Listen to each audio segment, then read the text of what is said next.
Donald Trump is committing serious crimes. He needs to be impeached, removed, and prosecuted. And I think that can happen, which I'll talk about here in a minute.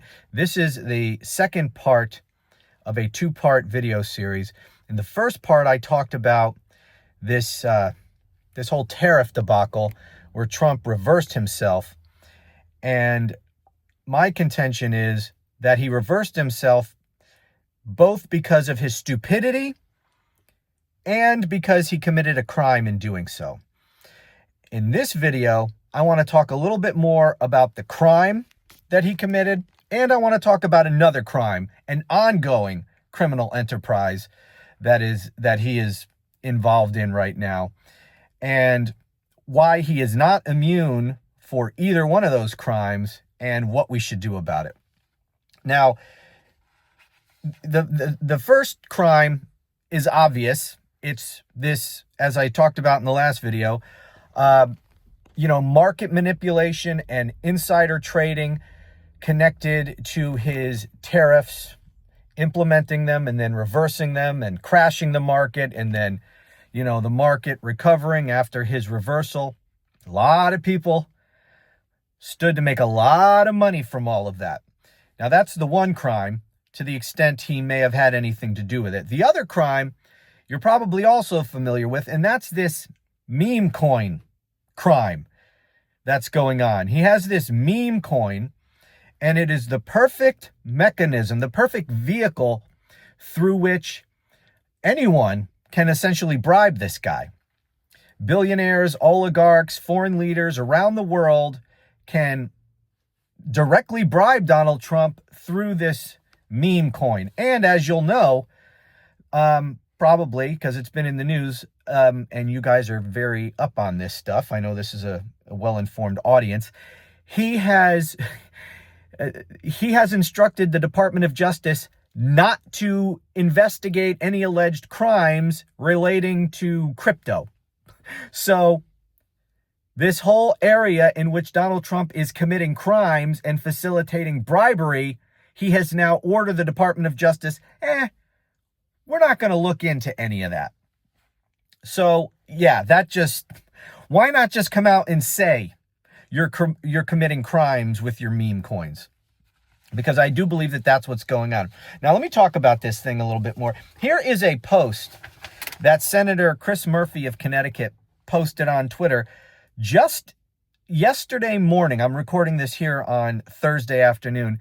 It was yesterday morning before Donald Trump reversed himself on the tariffs. Chris Murphy wrote about the meme coin thing. He wrote, "Good morning.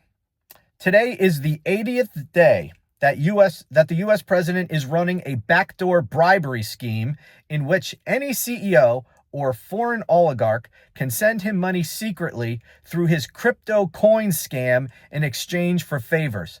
It's the biggest scandal in the history of the presidency." Which it is, until maybe the crime he committed just hours later after Senator Murphy posted that tweet. So let's talk about these things. Obviously, bribery, that's cut and dry, right? We know the crime there. They are paying the president, if this is what's happening, and we know damn well that it is. They are paying him for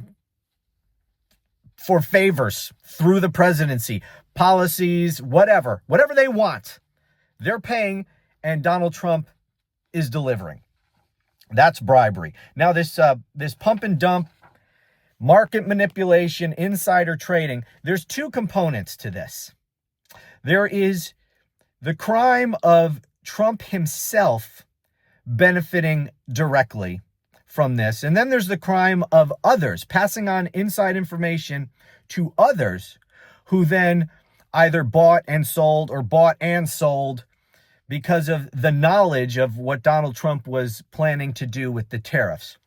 Now, you might be thinking to yourself, well, yeah, we think he did it. We think he probably committed crimes there, but he's immune. The Supreme Court said he's immune from prosecution. Nothing we could do about it. Not true. First of all, with respect to crimes he committed for his own benefit.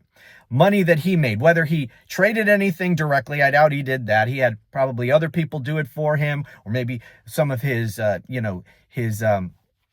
shell corporations or phony groups that he set up, but really all the money from those goes directly into his pocket.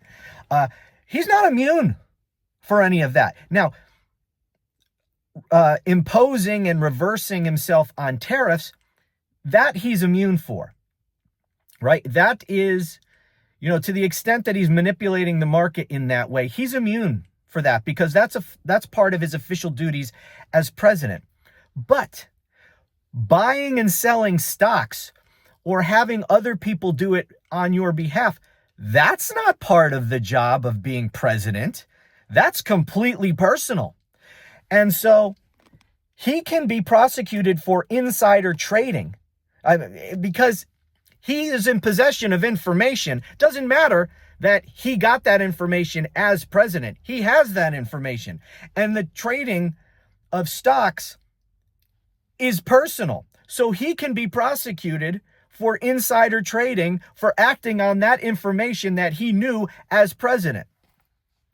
He can also be prosecuted for other people who engaged in inside trading because of the information that he passed along to them.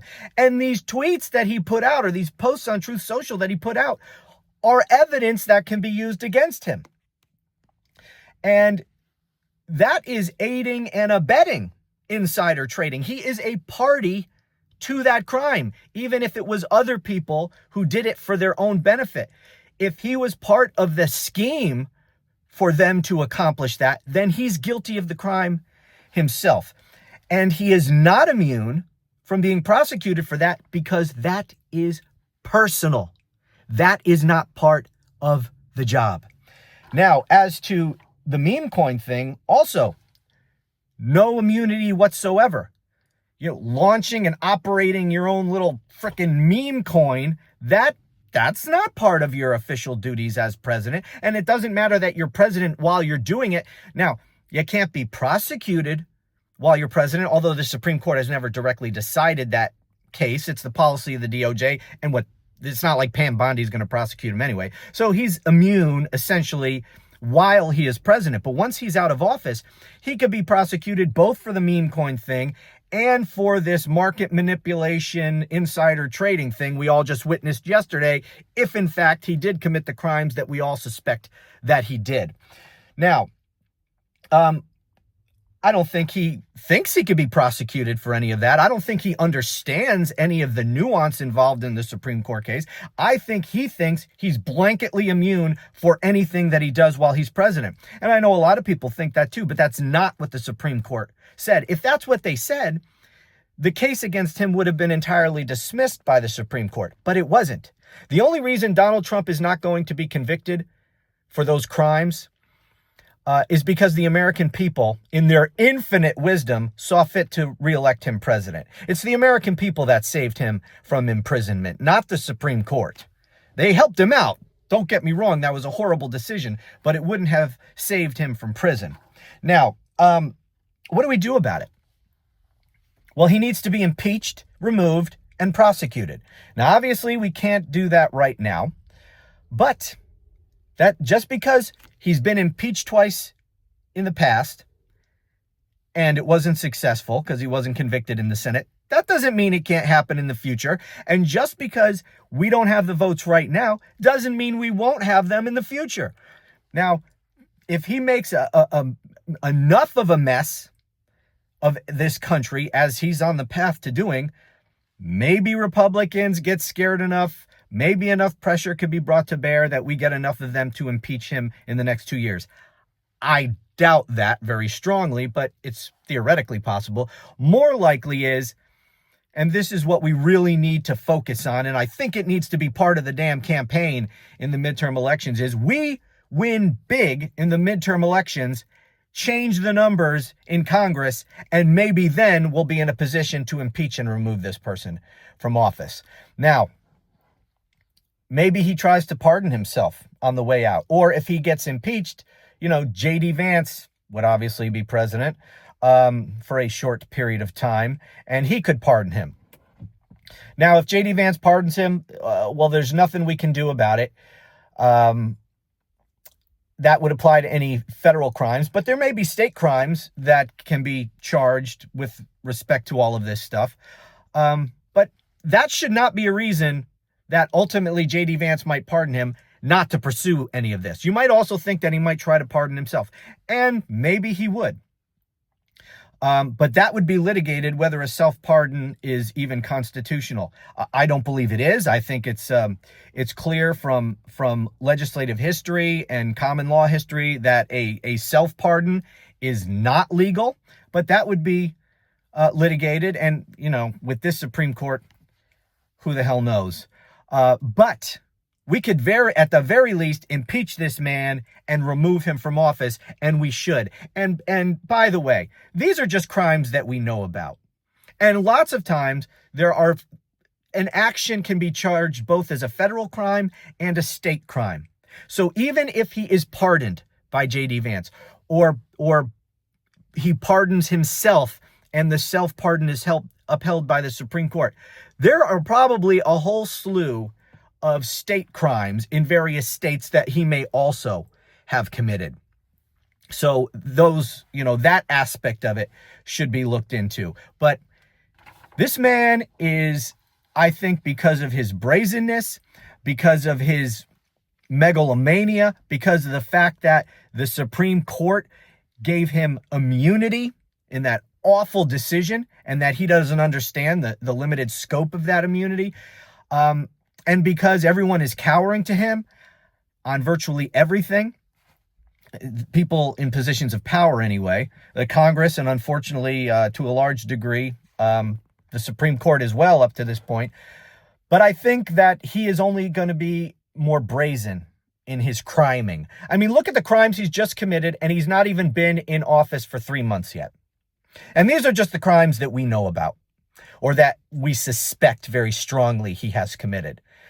Don't you think? I mean, it's probably a very good assumption that he has probably committed many other crimes in the first less than 3 months that we don't know about. And how many more crimes is he going to commit? And whether at the end of the day, we are ultimately able to send this man to prison to get the justice that he deserves, I don't know. And whether we are able to impeach and remove him from office, either in the next, year and a half or after the midterms, I don't know. But he certainly is a criminal. He certainly has committed crimes. He deserves to be prosecuted. He shouldn't be president. He deserves to be impeached and removed from office. And we shouldn't give up just because we haven't been successful in any of that as of yet. Just because we haven't been doesn't mean we won't be. The man is a criminal. He should be prosecuted. The man is a criminal. He's constitutionally forbidden even of being president per Section 3 of the 14th Amendment. And we shouldn't just accept this. The man needs to be impeached, removed, and prosecuted. And we should all do everything we can to make that happen. So those are my thoughts. Thanks for watching. Talk to you again soon.